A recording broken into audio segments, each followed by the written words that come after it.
This is the Peter Pan story, roughly speaking. Peter Pan is this magical boy.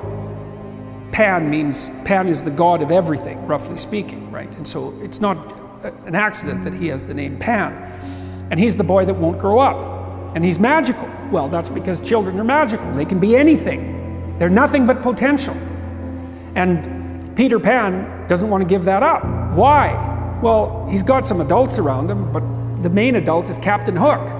Well, who the hell wants to grow up to be Captain Hook? First of all, you've got a hook. Second, you're a tyrant. And third, you're chased by the dragon of chaos with a clock in its stomach, right? The crocodile. It's already got a piece of you. Well, that's what happens when you get older. Time has already got a piece of you. And eventually, it's got a taste for you. And eventually, it's going to eat you. And so Hook is so traumatized by that he can't help but be a tyrant. And then Peter Pan looks at traumatized Hook and says, well, no, I'm not sacrificing my childhood for that. So that's fine, except he ends up king of the Lost Boys. In Neverland, well, Neverland doesn't exist, and who the hell wants to be king of the Lost Boys? And he also sacrifices the possibility that he'll have a real relationship with a woman, because that's Wendy, right? And she's kind of conservative, middle-class, London-dwelling girl. She wants to grow up and have kids and have a life. She accepts her mortality, she accepts her maturity. Peter Pan has to content himself with Tinkerbell. She doesn't even exist. She's like the fairy of porn. She doesn't exist. She's the substitute for the real thing. But the dichotomy that you're talking about is very tricky, because there's a sacrificial element in maturation, right? You have to sacrifice the pluripotentiality of childhood for the actuality of a frame.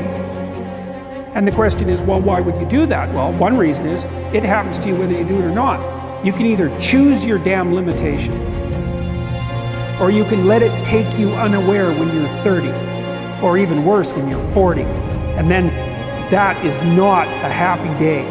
I see people like this, and I think it's more and more common in our culture, because people can put off maturity without suffering an immediate penalty. But all that happens is the penalty accrues, and then when it finally hits, it just wallops you. Because when you're 25, you can be an idiot. It's no problem. Even when you're out in a job search, it's like, well, you don't have any experience and you're kind of clueless. It's, yeah, you're young, it's no problem. That's what young people are like, but they're full of potential. Okay, well, now you're the same person at 30. It's like people aren't so thrilled about you at that point. It's like, what the hell have you been doing for the last 10 years? Well, I'm just as clueless as I was when I was 22. It's, yeah, but you're not 22. You're an old infant, right? And that's an ugly thing, an old infant. So, part of the reason you choose your damn sacrifice, because the sacrifice is inevitable, but at least you get to choose it. And then there's something that's even more complex than that in some sense, is that the problem with being a child is that all you are is potential, and it's really low resolution. You could be anything, but you're not anything.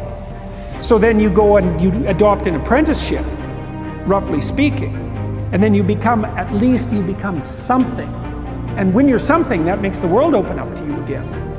Like if you're a really good plumber, then you end up being far more than a plumber, right? You end up being a good employer. If you're a really good plumber, well, then you have some employees, you run a business, you train some other people, you enlarge their lives, you're kind of a pillar of the community, you have your family. Once you pass through that narrow training period, which narrows you and constricts you and develops you at the same time, then you can come out the other end with a bunch of new possibility at hand. And Jung talked about that. He thought that part of the proper path of development in the last half of life was to rediscover the child that you left behind as you were apprenticing.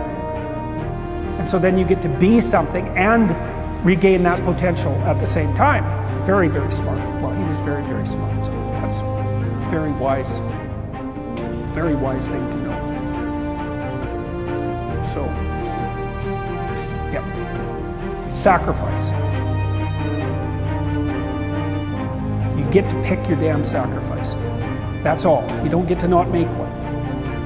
You're sacrificial whether you want to be or not. That's a good thing to know as well.